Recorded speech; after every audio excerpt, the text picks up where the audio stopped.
Here's my quick review of House of the Dragon Season 2, Episode 1. This episode was pretty good to me until like the last 15 minutes or so let's get into it. The episode starts with Jace's journey to recruit men from Winterfell, Corlys talking to Alan, and Cole having sex with Alicent. It's established very early on that Larys also has an increased spy presence in the castle. He basically replaces all the servants with his own, which means Cole and Alicent's secrets are unlikely to stay that way later into the season. Daemon is also very eager to go to war and get the conflict over with. He seems pretty resentful of anyone who had the chance to kill Aegon while the usurping occurred. He even orders Rhaenys to go with him to storm King's Landing on Dragonback, which shows how eager Daemon is to start a dragon dance. One of the major highlights in the episode is Aegon. Aegon seems to care about the small folk and he rejects the cold pragmatism that Otto tries to impose on him. Aegon wants justice, or at least for things to be fair for the commoners of the realm. Fairness may not always be possible since there are limited resources and complicated conflicts going on, but in these scenes Aegon at least tries, which counts for something.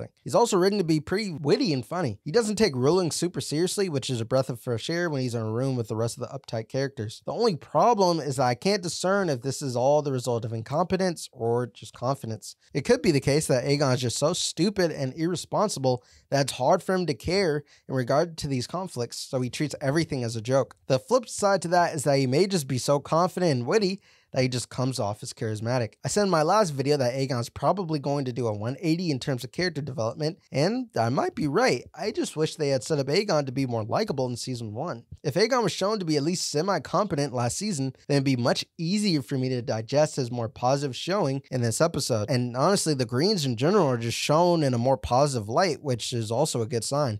Alicent lights a candle for Lucerys, for instance. We still don't understand how Aemon feels after all of this, though. The show frames it as revenge type thing, but still kinda kept vague. Another one of my favorite scenes was Jace crying while talking to Rhaenyra. He starts by trying to be a prince and talking formally to the queen, but he slowly breaks down at the thought of his brother being murdered. This episode does a great job of connecting to its characters. You really do feel for Rhaenyra and Jace, and the episode spends a good amount of time exploring their feelings. Another big theme in this episode is political power. With Aegon rising to the throne, we see his family members vying for influence. Alicent is worried that Otto is undermining her, which in turn makes it so that Aegon won't listen to her. Otto is trying to influence Aemon while making Aegon understand the unwritten rules of ruling. Aemon and Christian both have their own ideas about this, and they're also trying to establish their own plans of how to manipulate Aegon. The show also plants the seed of Cole being biased towards Alicent. Cole defends Alicent during the council and when Aemon talks down to her. Cole and Alicent may be more compelling than I thought, since they have the vibe that it's them versus the world, but there's also the threat that the relationship can blow up at any moment. It reminds me of Tyrion and Shae in Game of Thrones, although admittedly the stakes are definitely lower. So just in this episode alone, we have a variety of character dynamics that are bouncing off of each other. This creates a very rich dynamic that isn't present within the Blacks. In the Blacks, you mostly have Daemon being the aggressor and pushing the pace, while in the Greens, you have an interconnected web of power constantly pushing and pulling each other, which is far more compelling. Finally, we have to talk about the blood and cheese scene. The episode was pretty good to me